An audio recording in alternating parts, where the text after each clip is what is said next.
자, 2단원 근대 이전 한국사회탐구 4장 근대 이전의 사상과 문화 세 번째 시간 조선 전기의 사상과 문화 시작하겠습니다.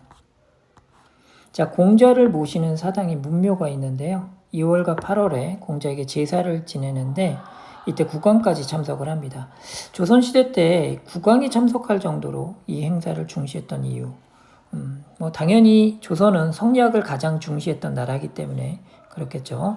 자, 오늘 수업을 통해서 조선 전기 성리학의 발달을 중심으로 살펴보겠고요. 그리고 과학기술의 발달도 함께 살펴보도록 하겠습니다. 자, 첫 번째 주제, 성리학이 더욱 발달하다. 자, 조선의 건국을 주도한 세력은 성리학을 조선의 통치 이념으로 삼았어요. 자, 조선 초에는 성리학적 이념에 따라서 국가 제도와 문물을 갖췄습니다. 세종 같은 경우는 집현전 등의 학술기구를 설치해서 성리학을 연구했겠죠. 그래서 세종이라고 메모해 주시고요. 자, 성리학 이외에도 불교나 풍수지리설 등도 민간을 중심으로 많이 유행을 했습니다. 자, 근데 이제 16세기 들어서 지방의 향촌 사회를 기반으로 양반 사족들을 중심으로 성리학에 대한 학문적 탐구가 심화됩니다. 자, 이때 성리학을 이해하는 데 필수적인 책이 들어오는데요. 주자대전이라는 책이에요. 이 주자는 송나라 때 학자인데요. 성리학을 창시한 분이죠. 이 주자대전이라는 책이 중국에서 전해져 옵니다. 자, 그리고 이 시기에 이황과 이이가 조선에서 성리학이 독자적으로 발전하는 데 큰 공헌을 세우게 됩니다. 이 두 분은 오늘날 우리나라 화폐에도 그려져 있죠. 1,000원이 이황이고 5,000원에 이이가 그려져 있고 10,000원에는 여러분들 잘 아시는 세종대왕이 그려져 있습니다. 상식적으로 알아두시고요. 자, 계속해서 이황의 사상은 도덕적 행위의 근거로 심성을 중시했고요. 근본적이고 이상주의적인 성향이 강했어요. 자, 반면에 이인은 그것에 비해서 현실적이고 개혁적인 성격을 지닌 성리학이었습니다. 자, 한편 성리학이 확산되면서 기존의 불교라든가 도교 풍수지리설은 위상이 좀 많이 낮아지게 됐고요. 민간에서는 이제 명맥을 이어나가게 됩니다. 자, 우리 사료를 보시면 성리학 입문서인 경몽요결이라는 책이 있어요. 이가저수란 책입니다. 이 책에는 학문을 탐구하는 자세가 잘 기술이 되어 있습니다. 이거 한번 읽어보시기 바라고요. 자, 다음으로 넘어가겠습니다. 자, 역사의 둘레길입니다. 자, 여기에 이황이 국왕에게 성학십도라는 책을 지어 바친 까닭이 나와 있습니다. 자, 성리학을 통치 이념으로 삼은 조선에서는 국왕이 갖춰야 될 자질과 방법에 대한 성학이 발달했어요. 자, 성학은 필기해 주시죠. 성스러운 사람이 되기 위한 학문입니다. 줄여서 성학. 자, 한마디로 임금이 성인이 되어야 된다는 거야. 그러기 위해선 성학을 공부해야 된다. 자, 그래서 이황은 17살의 어린 나이에 이제 선조가 즉위를 하게 되는데 이때 선조가 왕위에 오르자 올바른 군주가 갖춰야 될 도리에 관한 내용을 그림 형식으로 설명을 했습니다. 이 책이 바로 성학십도가 되겠습니다. 자, 여기 내용에 보면은 중국 고대의 전설상의 임금인 순임금, 이 순임금을 본받아야 된다. 이런 내용이 나도 노력하면 순임금처럼 될 수 있다. 라고 생각하십시오. 라는 당부가 적혀져 있습니다.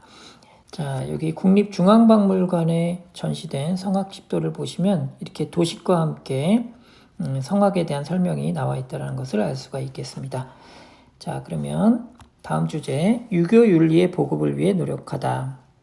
자, 유교는 여러분들 이거 필기해 보시죠. 상하관계를 명확하게 규정하는 사상입니다. 그래서 유교는 부모님에 대한 효를 강조하고요.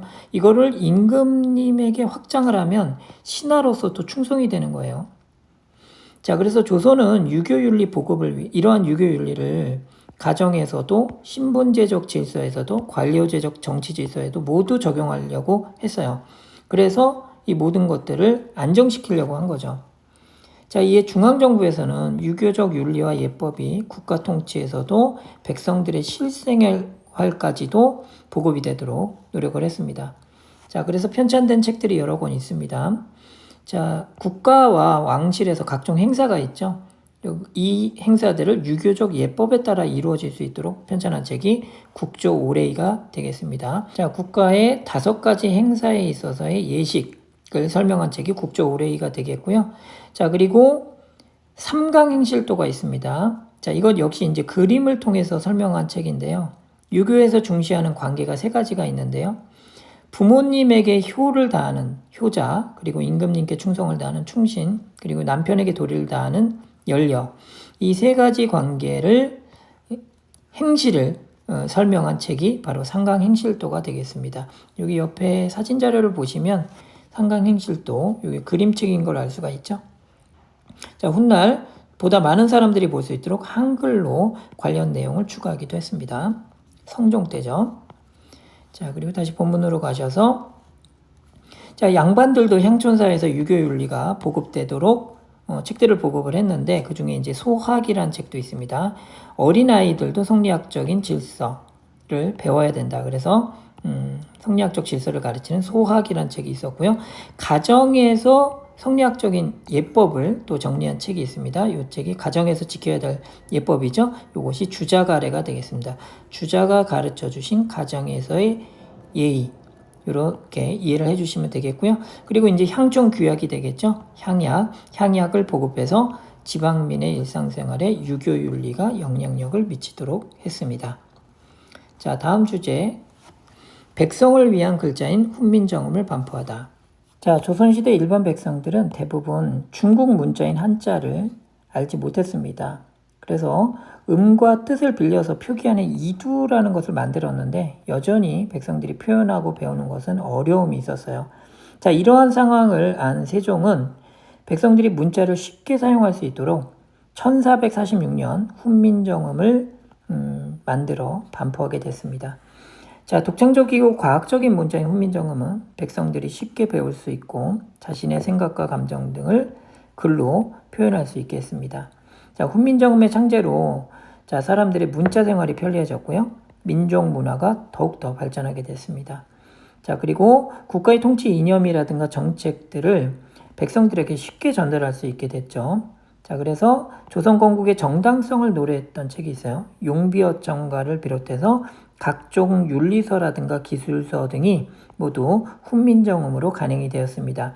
자, 이 중에 윤리서는 우리 앞에서 살펴봤던 삼강행실도가 훈민정음으로 만들어지게 됩니다. 자, 그리고 하급 관리시험에도 훈민정음이 활용이 되었다고 합니다. 자, 우리 사료에 훈민정음 서문이 나와 있습니다. 여러분들 잘 알고 계시는 내용이죠. 나란말이 중국과 달라서 우매한 백성들이 어려움이 있어서 이를 딱하게 여겨서 새로 28자를 만드니 이것을 편하게 사용하도록 해라 라는 내용이 담겨 있죠. 자, 훈민정음 해례본에는 이게 이제 간송미술관에 지금 전시되어 있는데요. 훈민정음의 창제 원리라든가 과정을 설명한 책입니다. 자, 그리고 이제 광화문 광장에 세종대왕 동상이 있죠. 자, 그러면 다음 문물 정비를 위해서 다양한 편찬 사업을 펼치다. 자, 조선은 국가체제를 확립하는 과정에서 다양한 서적을 편찬했습니다. 자, 우선 그 이전 시대인 고려시대 역사를 정리한 책이 있었는데 고려사를 편찬을 했고요. 자, 그리고 법전으로는 국가의 규범을 정리해서 경국대전을 편찬하게 됩니다. 자, 우리 경국대전은 자, 메모해 볼게요. 세조 때 편찬을 시작을 했고요. 성종 때 완성을 하게 됩니다. 자, 그래서 정치사 시간에 이미 배운 내용이지만 다시 한번 정리해 주시기 바라고요. 자, 그리고 이제 세종 때는 백성들의 삶에 도움을 주기 위해서 우리 풍토에 맞는 농법을 정리한 책이 만들어지게 되는데 농사직설이 되겠습니다. 자, 그리고 우리나라에서 자라는 약재, 자, 치료법 등을 소개한 책이 만들어지는데요. 향약 집성방이 되겠습니다. 자, 옆에 사진 자료 보시면 자, 향약은 우리나라에서 생산되는 약재고요. 그리고 이런 약재를 사용해서 처방한 것을 모아놓은 책이다. 그래서 향약 집성방이 되겠습니다. 자, 그리고 이제 지방 통치와 국방 등을 위해서 지도라든가 지리서도 편찬이 되었습니다. 지리서는 지리 정보를 담은 책이에요. 자, 그래서 전국 지도인 팔도도도 만들어졌고요. 세계 지도, 우리 이전 시간에 배웠던 혼일강리 역대국도 지도 등이 제작이 되었고요. 각 지역의 연역이라든가 풍속 등을 정리한 책인 동국 여지승랑과 같은 지리서도 편찬이 되었습니다.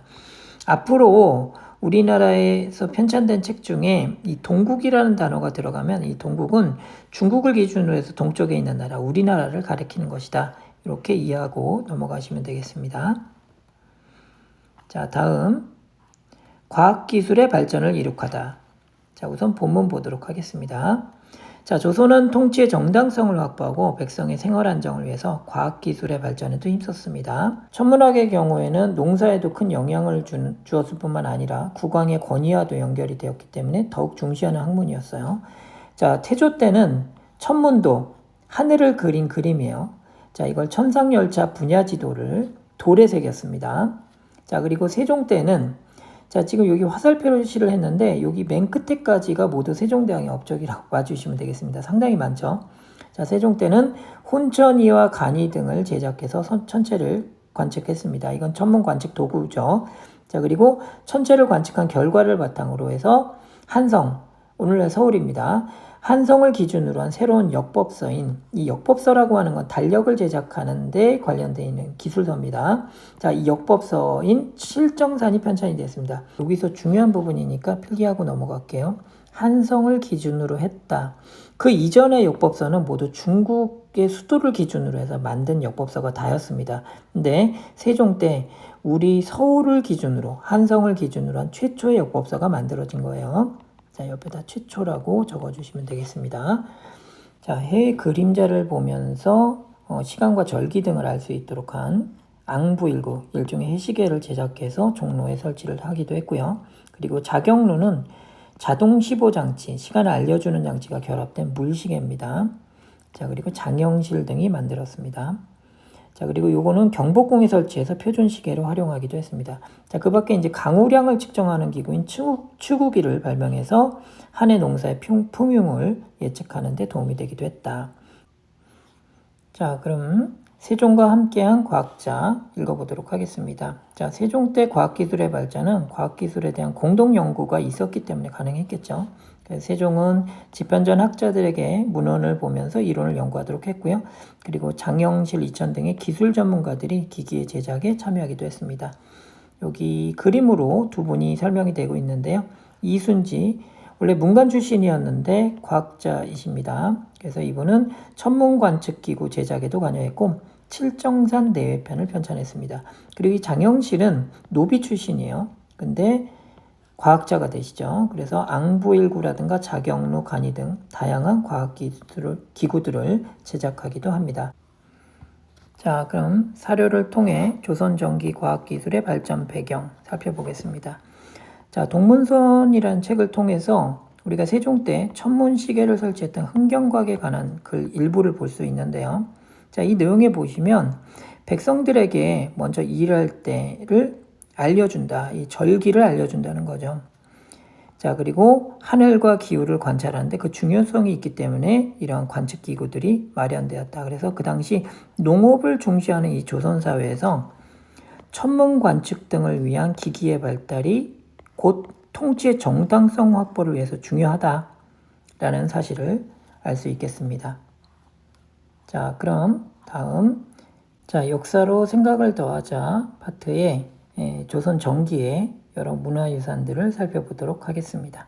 자, 조선 전기에는 지배층이 양반 사대부였잖아요. 그래서 그들의 가치관이 반영된 문화가 발달하게 됩니다. 일종의 선비문화라고 보시면 되겠는데 회화에서는 양반 사대부들이 좋아하는 이 네 가지 식물이 있어요. 이거를 그린 사군자화가 유행을 했고요. 그리고 조선 초기에는 이제 분청사기가 널리 유행을 하다가 16세기 이후에는 순백색의 백자가 유행을 합니다. 자, 여기 아정의 대나무라는 제목의 그림이 있는데요. 도화서의 화원, 전문적으로 그림을 그리는 그 궁중 소속의 화가들이 모인 기관이 도화서인데 여기에 화원뿐만 아니라 문인들이 매난국죽이죠. 매화, 난초, 국화, 대나무 등의 사군자를 소재로 한 그림을 그렸습니다. 자, 그리고 고려시대 청자죠. 청자가 15세기 때 조선 초기에는 분청사기라고 해서 회백색의 토기로 이렇게 발달을 하게 됩니다. 그리고 16세기 때는 백자가 유행을 하게 되죠. 자, 그리고 강의 안에 고사 간수도가 있습니다. 이 고사는 신선이에요. 자, 이 신선이 어떤 풍경을 바라보고 있는데 이걸 묘사한 상상화가 되겠습니다. 양반사대부들의 정신세계를 표현한 조선전기의 대표작이다. 자, 그리고 안견의 몽유도원도가 있습니다. 자, 세종의 셋째 아들이 있는데 안평대군이에요. 이 안평대군이 꿈에서 봤던 풍경을 도화석, 그 당시 이제 궁중 소속의 화가인 안견이 그린 작품이 이 몽유도원도가 되겠습니다. 꿈속에 거니는 거예요. 몽유. 그런데 복숭아밭을 거닌 거죠. 도원, 도. 이렇게 제목을 이해하시면 되겠고, 자, 여러분들 정치사 시간에 이 두 분의 아들은 다 배우셨죠? 첫째 아들이 문종인데요. 이 문종의 아들이 훗날 단종이 됩니다. 그리고 이 단종을 쫓아내고 왕위에 오른 사람이 둘째 아들인 수양대군, 훗날 세조가 되는 거죠. 그리고 오늘 얘기한 이 몽유도원도의 이 꿈 이야기를 했던 사람이 셋째 아들인 안평대군 되겠습니다. 자, 그리고 마지막으로 김시습의 금오신화입니다. 조선 전기학자인 김시습이 지은 우리나라 최초의 한문 단편 소설집이 바로 금오신화 되겠습니다. 자, 오늘 조선 전기 문화사 내용은 여기까지입니다. 수고 많으셨습니다.